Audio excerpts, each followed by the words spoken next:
Урматтуу мекендештер, биринчиден мына кошуна мамлекетте болуп жаткан жагдай бул баарыбыздын тынчыбызды алды.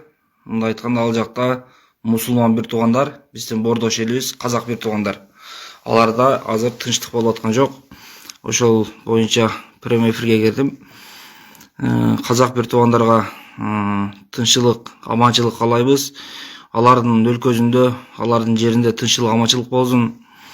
Аларда дагы эртерээк стабилдүү жолго түшүп, баары аман соо өз мекенинде жакшы күндөр кечирсин. Ал мамлекет дагы биздин кошуна мамлекетибиз, экинчиден ал мусулман мамлекети, биздин боордошубуз. Андан кийинки болгон маселе, урматтуу жердештер, мен башка мамлекеттин өзүнүн ичара мамилесине биз эч кандай комментарий бере албайбыз. Мен жеке өзүм комментарий бере албайм. Бирок биз жаран катары өзүбүз аларда ар кандай түшүнүксүз окуялар болуп, башкалар болуп атканда, мен лично өзүм өз ой пикиримди айтып эфир кылган жокмун. Бирок биздин мамлекет дагы ошого аралашып атканга байланыштуу мен дагы өз жеке жарандык пикиримди айтып коюм тура көрдүм. Биз урматтуу мекендештер, ушудан билсеңиздер болот, мен ушу 4 күн мурун Facebook баракчама жайгаштырган элем, ушулар тополоң башталганда эле кошуна мамлекетибизге, бордош элибизге биринчи күн жардамды берейлик, биз медицинский помощь жөнөтөйлүк деп мен пост жазып чыктым эле. Бирок ал убакта эч кандай жанагы болбоду. Бирок Кудайга шүгүр, но карапайым элдер, башкалар бөлүштү, комментарийлерин калтырышыптыр, баарыңыздар ой пикириңиздерди калтырыптыр. Ошолордун баарына рахмат. Бирок өкүнүчкө карай биз жөнөтө албай калдык. Урматтуу жердештер, азыр биздин парламентте болгонун баарыңыздар көрдүңүздөр. Парламент аларга да чечим кабыл алуу өтө кыйын болду. Ар кимизи ар түрлүү ой пикирди айтты. Бирок мен эң таң калыштуу жерим, урматтуу жердештер, парламент ошол жерде видео тартып атканда, парламентте ар каналдардын видеосуна тартып атканда, алар сүйлөгөндө, трибунага чыгып сүйлөгөндө, ошол сөзгө чыгып сүйлөгөндө, алардын айткан сөзү вообще башка болгон. Алардын айткан сөзү вообще башка болду. Бирок колдоого келгенде баары мындай айтканда макул деп баалашып салган. Бул мындай айтканда мен буну эки жүздүүлүк деп баалайм. Себеби бул эки жүздүүлүк элдин көзүнө бир, ар жакта кылганы башка. Бул жанагы түшкө чейин иман, түштөн кийин ибан дегендей болуп калды бул жагы. Ошондуктан урматтуу жердештер, кандай болгондо дагы ошо элдер шайлап барган депутаттар, ошолар өз баазын берди. Мына өзүңүздөр колдоп барган депутаттарды көрдүңүздөр, барыңыздар. Андан кийинки маселе, баары сурашат, Адыган Кенсенбаевич кайсы жака жоголду? Адыган Кенсенбаевич ушундай Кыргызстанда ушундай кырдаал болуп атканда жоголуп кетти. Мында дагы бирөөлөр жазыптыр, уже сагыскан сайрабай калды. Короче, бүт нерсени чыгарышыптыр. Ошол боюнча мен өзүм жеке ой пикиримди айтып коеюн, урматтуу жердештер. Ар кимдин күрөшүү тактикасы ар түрлүү болот. Адыган Кенсенбаевич кайсы жака кетти дегенде, Адыган Кенсенбаевич ошол эле баягы эле Бишкек шаары, биздин борборубуз болгон Бишкек шаарында эле. Аны кечеги сессияда көргөнсүздөр. Бир күн алдын барган ал жерге. Урматтуу жердештер, мен айтайын дегеним, ар кимдин тактикасы ар түрлүү болот дегеним, бул нерсени Адыган Кенсенбаевич эмес, карапайым адамдар дагы билип калды. Мен айтат элем, эгер Адыган Кенсенбаевичке окшоп ошол жерде Адыган Кенсенбаевичтин жолун тандаганда баары, ошол Адыган Кенсенбаевичтин жолун тандап бүгүн парламентке барбай койгондо кворум жок болуп, бүгүн аскерлер Казакстанга кетмек эмес. Бул ким кандай ойлосо ойлосун, мен жеке ой пикиримде бул Адыган Кенсенбаевичтин өзүнүн тактикасы болду. Кече барды көрдү. Адыган Кенсенбаевич, мени жеке оюмда булар жок дегенде кворумду чогултпай коелук деген аракетин кылышып көрдү. Эгер 90 депутат чогулуп калганда, Бул Казакстанга биздин аскерлер бөлүнүшү айдан анык эле. Баягыда деле көрдүңүздөр, ашып кетсе 15 депутат каршы бериши мүмкүн эле, 90 депутат чогулганда. Калганынын баары макулдугун беришип жөнөтөт эле. Ошол нерсени Адыган Кисимбаев өзү дагы байкады. Өздөрүнүн партиясынан, бүтүн Кыргызстан партиядан бир гана Исхак Асаматовичти жөнөттү. Ал барып партиянын так өзүнүн позициясын айтты. Эгер ал жерде бүтүн Кыргызстан партиясы 6 тең барып ошол жерге мандат алган 6 тең барганда ал жерде кворум болмок. Бүгүн 53 депутат менен кворум болбой калды башында. Аягында ошол жерде бир аял чыгып айтты, гана Адыган Кисимбаев деп сүйлөдү. Гана кечээ деле сүйлөп аткан Адыган Кисимбаев кайга кетти деди. Гана лидер фракция, партиянын лидери кайсы жакта деп сүйлөп атты. Ал убакта Адыган Кисимбаев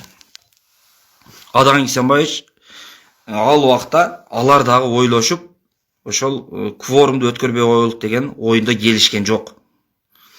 Эгер кворум өтпөй калганда бүгүн дагы бул нерсе калмак эле, мындай айтканда. Бүгүн дагы бул нерсе талкууга чыкмак эмес эле. Бирок өкүнүчкө карай чынында кворум болбой калды. 53 депутат менен болушту. Андан кийин түшүнүк кат калтырган деди, башка дешти. Акыры жабык эшик артында өткүзөбүз деди. Кандай кылышты, кыскасы өттү бул нерсе. Кандай болгон учурда дагы эми туура чечим болду, туура эмес чечим болду. Бул нерсени урматтуу жерлештер эми алда көрөбүз. Кандай чечим болгондо дагы казак бордошторубузда болот. Ооба тура карап дагы тура албайбыз, тиктеген боюнча дагы тура албайбыз. Бирок менин жеке пикиримде, урматтуу жерлештер, жөн эле казак бордошторубузга биз жөн эле гуманитарный помощь эмес, мындай эле медицинский помощьту жардам берип койсок болмок. Ал жерде баары айтат, ОДБКда ушундай болду, биз ОДБКга мүчөбүз деп баары айтышып атат. Бирок ал жерде төлкө сен ошого мүчө болгондон кийин ал жерде төлкө сен армиянын киришиң керек деген жери жок ал жерде. Ал жерде сен төлкө армиянын гана киришиң деген дейилген жери жок ал жердечи. Ал жерде ар түрдүү медицинский жана техниканык бар, ар жактама жардам берсек болот эле. Бирок биз ооба казак бордошторго аларды бийлигине дагы эмес, элине дагы эмес, аларды тынчтандыруу, түшүндүрүү иштеринде башка жолдор менен, кандай жолдор менен ооба биз карап тура алмак эмеспиз. Бирок биздин армиябызды жөнөткөндөн башка жардам беришибиз керек эле деп мен жеке жаран катары эсептейм. Аны ар ким өзүңүздөр кандай кабыл аласыздар, ошондой кабыл аласыздар. Бирок баягы Адыган Кисимбаев качып кетти. Эртең сессиябызда эми уже эртеңгиде барат. Мен өзүм жеке оюмда Адыган Кисимбаев баары барат эртеңгиде. Себеби дегенде бүгүн чынында бүтүн Кыргызстан партиясы ал жерде мен жакшанганы менен дагы, мен айтып атканы менен дагы, мен кыйкырып атканы менен дагы по-любому ал жерде депутаттар 60тан ашып кала турган болсо, макул деп басып салганы, по-любому 60тан ашыгы макул деп басып сала турган положенияга барып калган үчүн булар жок дегенде кворумду өткүзбөй кое турган болсок, жок дегенде кворумга чогулбай кала турган болсок, бул кворум жок деп туруп, бул мыйзамсыз болуп калат деп туруп, булар жана кылбай калат деген аракетин жасашты деп эсептейм мен жеке оюмда. Мен азыр алардын өздөрү менен сүйлөшө электим дагы, алардын өздөрү менен сүйлөшө албайм дагы, мындай айткандачы. Мен жеке өзүм жаран катарда адам ошондой эле ой жүгүрткөнүм ошого барды. Себеби дегенде бир күн алдан Адыган Кисимбаев ошол жерде турган, анан бир күн кийин жок болуп калгандан кийин бул тем более партиядан бир эле Исхак Асаматовичтен башка эч ким барбады ал жерге. Калгандары бардыгы келишкен жок. Бир гана Исхак Асаматович келди. Ал дагы партиянын жанагысын билдирди. Кайсыл тарапта экенин, кайсыл багытта экенин билдирди. Бирок бири дагы катышкан жок ал жерге. Исхак Асаматович барды, бирок каршы жанагысын берди. Баары айтышы мүмкүн качып кеткен жок. Адыган Кисимбаев күрөштү. Бирок мен болсом дагы ошол жол менен күрөшпөк элем. Себеби уже көзүм дагы жетип туруп, ал жерде баарынын көзү жетип турмак. Баарынын көзү жетип тура 90 депутат келе жаткан болсо, 60тан ашыгы макул беришине баарынын көзү жетип турган. Эгер 60га жетпей калат болсо, кворум болбостон азыркы аскерлерди Казакстанга дагы жөнөтүүгө болбойт эле. Ал мыйзамсыз болуп калмак. Кворум чогулбай калды деп кечегиндей эле таратып койсо болмок эле. Мен өзүм жеке оюмда ошондой болду. Адагы инсан ошол жолду тандады деп өзүм ошондой эсептеп койдум. Бирок башкалар жазышып атат, ал жака качты, бул жака качты, кайсы жака барып жатып алды, башка кылып алды деп. Бул дагы күрөшүүнүн бир жолу. Буну эми ар ким ар кандай түшүнөт, бул дагы өзүнүн бир тактикасы, мындай айтканда. Андан кийин маселе, урматтуу жердештер, Казакстанга булар эми Кудай буйрса кандай жана болгону менен дагы биз ал мамлекеттин элине жардамыбызды беришибиз керек. Алар азыр муктаждык болуп продуктага, же болбосо акчага, же болбосо кийимге муктаж болуп аткан жок. Ал жерде основной муктаж болуп аткан нерсе, урматтуу туугандар, медицинский помощь. Медицина эми билесиздер, кандай тополоң болбосун, кандай жагдай болбосун, ал жерде жаракат алгандардын саны толук кандуу эч кайсы жерде айтылбаган, буна да айтылбайт. Ошондуктан ошол жактагы жаракат алгандарга медицинский помощь, жардам беришибиз керек деп мен эсептейм. Эмне себеп менен Кыргызстан мондай болду, урматтуу жердештер? Ал жакта Казакстан менен жанагы алышып атса, интернетке кирсең өзүбүздүкү менен өзүбүздү урушуп атат. Биз ал жакка жардам бербей эле, биз ар ким өзүнүн кызыкчылыгы менен өзүнүн кызыкчылыгы алышып атат бул жерде. Бүгүн парламентте барыңыздар, көрдүңүздөр, депутаттар өзүнүн оюн толук айта алган жок. Өзүнүн оюн толук айткандарды уктук. Алар элдин көзүнө айтыптыр, биз көрдүк аны. Сиздер дагы көрдүңүздөр. Аны Кудай өзү дагы көрдү. Кудай дагы карап турду аны. Ошол жерде сүйлөгөн сөзү башка болду. Бар добуш бергенде башка болду. Добуш берген кийин ар жакта адамдар таппай калып аттым. Булардын баарын ошол жерде ачык айкын кылыш керек эле. Эми ооба, бул башка мамлекеттин иши денчи, бирок ал жерде, урматтуу жердештер, бул бизге тиешеси жок. Биздин парламент талкууланган мынча эле башка мамлекет талкууланып атат. Интернетте эмне мынча эле башка мамлекет талкуулап атасыңар деген маселелер да болушу мүмкүн. Бирок ошол жагында эске алып коелу, урматтуу жердештер, биздин 1 миллионго жакын жараныбыз Казакстан өлкөсүндө, Астана, Караганды, Алматы, Чымкент, ошол жактарда бир гана биз эле эмес, ал жакта мусулман эл жашап атат. Ошондуктан биз хотя бы аларга пайдабызды бере албай атсак дагы зыяныбызды бербей турушубуз керек. Депутаттар айтат ал жерде, эртең күнү булардын бийлик алмашып кетсе, эгер биз аскер жөнөтсөк дейт, эртең күнү булардын бийлик алмашып кетсе кандай болот дейт. Бийлик алмашабы, алмашпайбы, ал сенин ишиң эмес. Бийлик алмашабы, алмашпайбы, эмне сен бийлик алмаса ага башкача мамиле кылып, бийлик алмашпай калса сен башкача мамиле кылып, ал позиция эмес. Мондай кырдаал болгондо биринчи очередте ушунча болбой калып, жолун таба алганда биздин эң жакшы жолубуз бар, өзүбүздүн динибиз. Биз динибизди карманып, биздин динибизде кандай болсо ошол жол менен барышыбыз керек эле. Эми азыр тура ал жака бар түрлө биздин мамлекеттегилер алар жөнөткөн жок, бар түрлө ошол жерге чыккан жарандарды кырып салгыла, ошол жерге барган жарандарды атып салгыла деген жанагыда чыккан жок. Бирок экинчи жагында ойлонуш керек да, урматтуу жердештер, ал жерде каны кызуу эл, ал биздин башыбыздан өткөн, аны именно кыргыз жакшы билет.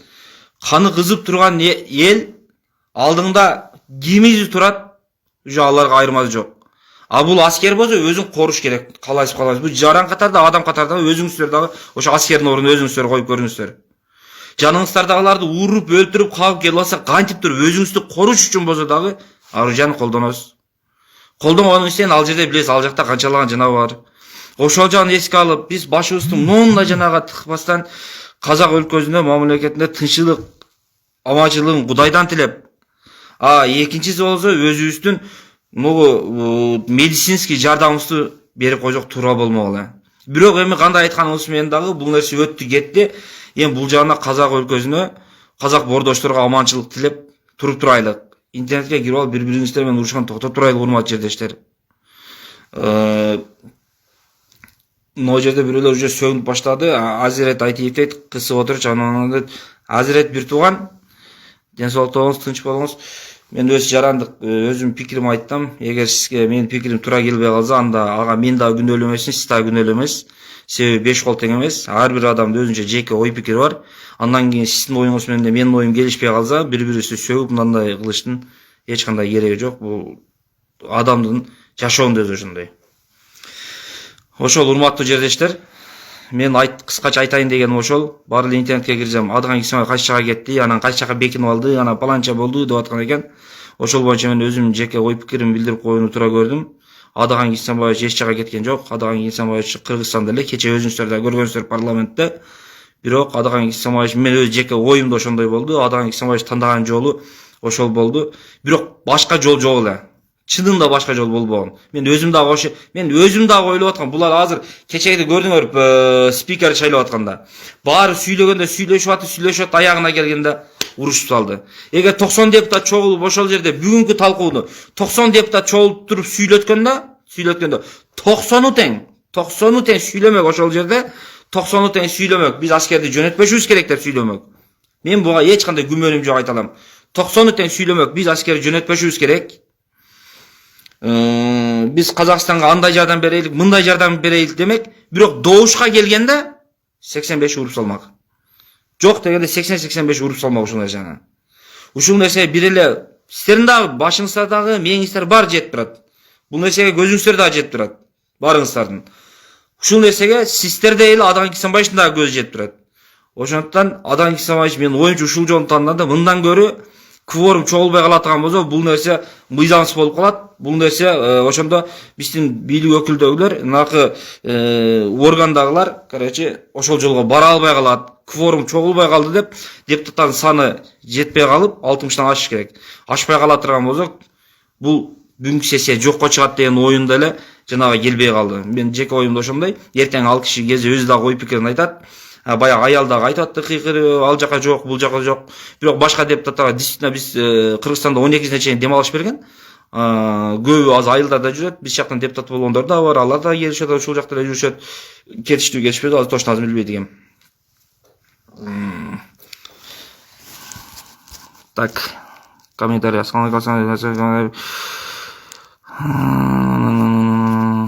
бүт эле кабыл элекten оңой жүрүштөр, баардыгы жакшы, Кудайга шүгүр, барыңыздарга рахмат.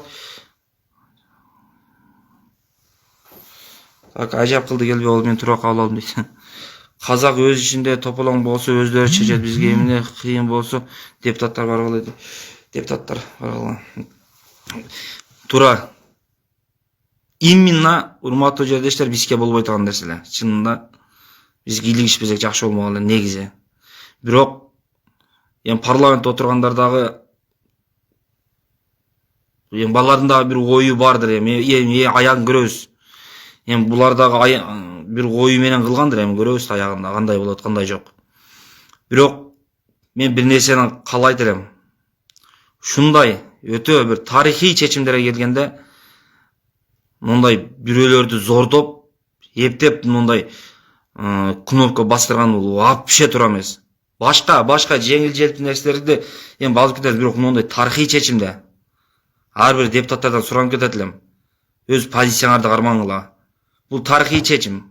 Бул өлгүнүгө чейин айтылып жүрө турган чечим бул. Ошондуктан мындай тарыхый чечимдерде эч кимди укпастан өз жанагы, эгер чын душаң менен чын ошол жака аскерлер, биздин аскер кирсе туура болмок, биздин аскер кирсе мындай кылат деп туура күмөн кылып, туура ой жүгүртүп туруп, ошол нерсени туура көрсөң макул дегенди басып бер, туура деп. Бирок ичиңде туура эмес деп туруп, бул туура эмес экенин билип туруп дагы ушул мени зордоп атат, ушул мени бастырып атат деп туруп базып кое турган болсоң, урматтуу мекендеш, урматтуу 7 чакырылыштын жаңы келген депутаттары, бул биздин мамлекетке дагы зыяны тиет, сиздерге зыяны тиет. Бул эртели кечпи Алла деле карап турат. Эгер бул туура эмес жол боло турган болсо, баарыбызга Алла бар үстүбүздө. Канча жарандар өлдү, булар өлгөн жарандардын жүгүн баары бир көтөрө турган дагы жарандар бар. Кудай, Алла баарын көрүп турган Алла мындай нерсени жөн калтырбайт. Ошондуктан урматтуу жердештер, кичкене болсо дагы бир чечимдер кабыл аларда, бир нерселерди ойлонордо сиздерден сураныч. Биринчи очередь мен мусулманмын деп туруп, мындай бүт душаңыздар менен тандап коюңуздар. Жаңы барган депутаттар көп нерсени билбей атат, ооба, туура түшүнүп турам. Жаңы барган депутаттар көп нерсени түшүнбөй турат. Ушу жаңы барган депутаттарга айтарым, хотя бы толук кандуу түшүнгөнгө чейин көрүнгөн мыйзамды алып келип алып туруп эле макул каршы деп база бербеңиздер. Бул эртең өзүңүздөргө эле муш болуп тиет. Жакшылап түшүнүңүздөр, башка кылыңыздар. Ал жерде өкмөт келеби, башка келеби, башыңыздарды жулуп албайт. Ачык эле айтыңыздар. Ушундай болбой калат деп. Бүгүн депутаттарга таң калдым бүгүн. Эшикке чыгып журналисттер интервью алат. Сен макул бердиң, каршы бердиң десе, бири дагы мен макул бердим деп айткан жок. Баары каршы бердим деп айтат. Бири айткан жок, мен макул бердим деп бири айткан жок. Баары каршы болдум деп айтат. Бирок ар жактагы берген колун карасаң 80% макул. Бул 200-лүк деп коет мындай да. Ошондон 200-лүк болбойлук. Биздин бир кичкене бир болбор кызыкчылыгыбыздын айынан башка бир бечаранын үй бүлөсүнө зыяныбыз тийип калбасын. Болбор бир кызыкчылыктын айынан башка бир мусулмандарга зыяныбыз тийип калбасын. Эртең күнү бирөөгө берген зыяныбыз эртең эле башка кайтып келет. Бул дүйнө кайтар дүйнө. Бул дүйнө жалган дүйнө. Эртең эле келет. Ошондуктан ар бирибиз чечим кабыл алайлык, урматтуу жердештер. Анан могу жерде интернетте айтайын дегеним, урматтуу жердештер, чыгып алып туруп эле, анан сен Адыканчы, сен Садырчы, анан сен Калмаматовчу, анан сен Паланчанчы, анан кийин сен Түгүнчөнчү деп уруша бергенди токтотуш керек. Ар ким өз ой пикирин айтсын жаран катары. Эгер туура эмес болот болгондо сен Паланчасың, сен Түгүнчөсүң, сен атаң байталиниң жорго коостон эле өзүң каршы ой пикириңди айтып кой. Бул жерде бир гана мен менен ошо баягы чыгып аткан адамдар эмес. Бул жерде канчалаган 6,5 миллион жаран бар. Элдин атынан сүйлөп атабыз, элдин атабыз сүйлөнүп атабыз дейсиңер, элдин атынан сүйлөсөңөр, ошол жерге барып оппозициядан барган депутаттар дагы жөндөн чуркап барып калбаган, алар дагы ошончо элдин атынан барган. Бир нерседе элди айтып жана кыла бербеш керек.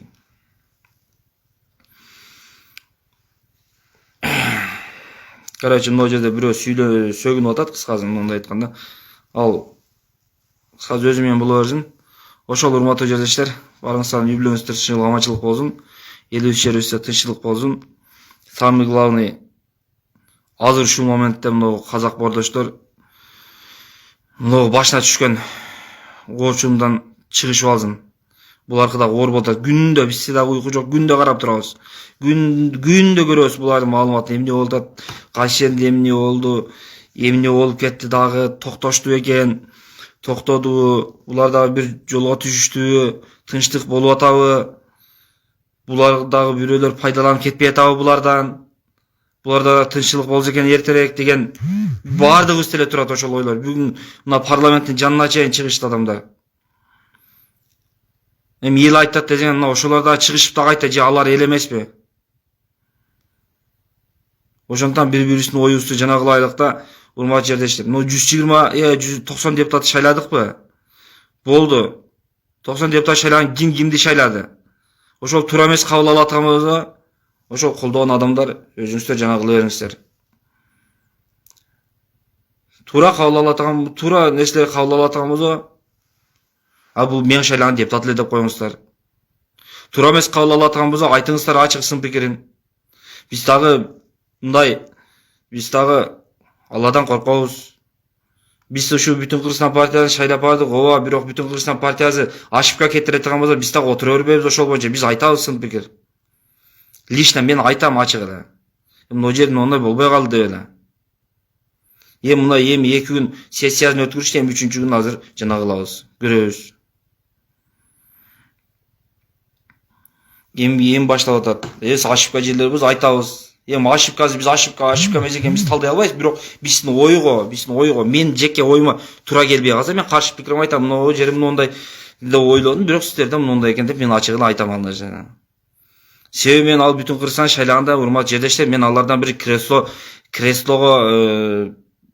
креслону үмүт кылып шайлабагам мен Бүтүн Кыргызстанды, ачыгын айтканда. Булар өтүп калса мага бир кресло берер эле деген үмүт менен шайлаган эмесмин мен. Же болбосо булар өтүп калса мага 1-2 сом тыйын берет эле деген ойдо шайлаган эмесмин мен. Мен шайлагам ошо Кыргызстанды алдыга жылдырар деген үмүт менен шайлагам. Үмүт кылгам ушул инсандар өтүп калса ушулар дагы себепкер болуп бир Кыргызстан кичине болсо дагы алдыга жылып калар деген үмүт менен шайлагам. Эгер туура эмес нерсе болуп аткан болсо аны ачык айтам, менин башым жуулуп албайт. Же болбосо мага келип барып сен отурган ордуңан кет дей албайт. Же болбосо мен берген акчаны бер дей албайт. Себеби мен алардын тили кызык жерим жок. А бирок алар менен баарыбыздын позициябыз, мындай айтканда, бул алардын дагы тандаган жолу баарыбыздыкы бир болуп калганына байланыштуу. Ошол инсандарды колдодук. Туура эмес болсо ачык айтабыз.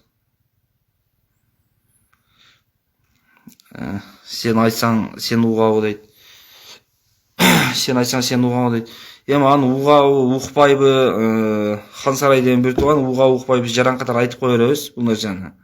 Азыр дагы бизди угуп аткан жок. Эсти бизди угуп аткан болгондо Казакстанга солдаттар жөнөтмөк эмес. Бизди угуп аткан болгондо ачыгын айтайын, түрмөдөгүлөрдү бошотурмак эмес. Бирок биз айтабыз. Ошол урматтуу жердештер. Биз туга турган болгондо көп нерселер бар айтыла турган. Бирок кээ бир нерселер бар экен иште сактай турган.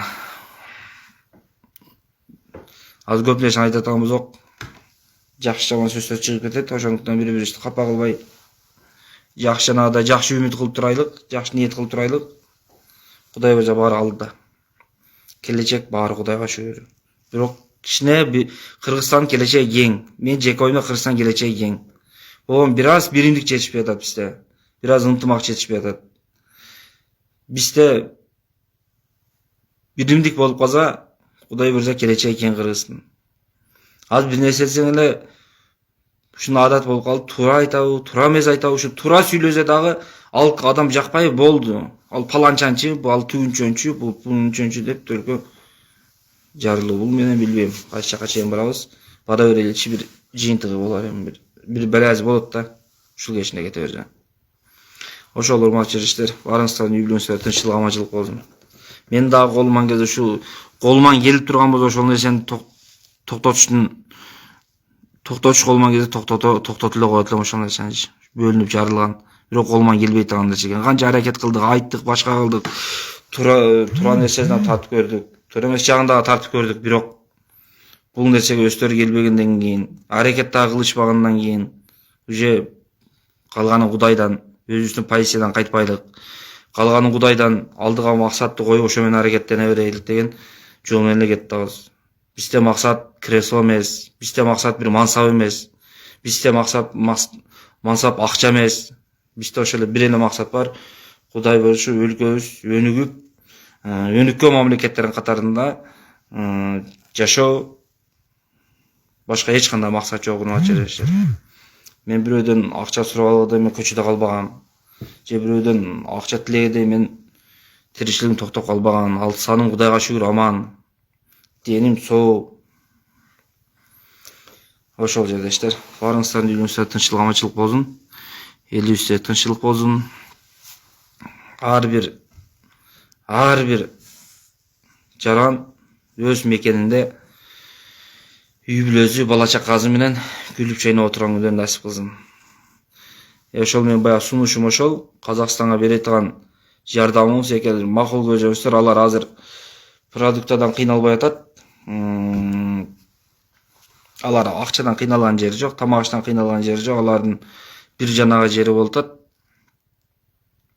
Медицина жагы, ошол жагына колубуздан келгенче жанагы болсо жакшы болот эле, биримдик делечи.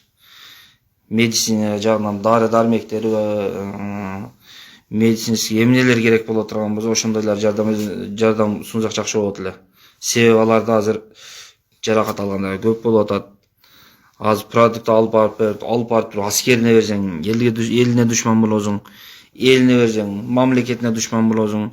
Ошондуктан биз ачык эле айтканда медицинский жардамыбызды алып барып, жабыркаган аскериби, бийлигиби, элиби, кыскасы жумула журт, казак журтуна жардам беришибиз керек, кайсы жерден болбосун. Ошол урматтуу жерлештер, менин сунушум ошол. Ким кандай кабыл алат билбейм, туура көрсөңүздөр. ошол жолду тандаса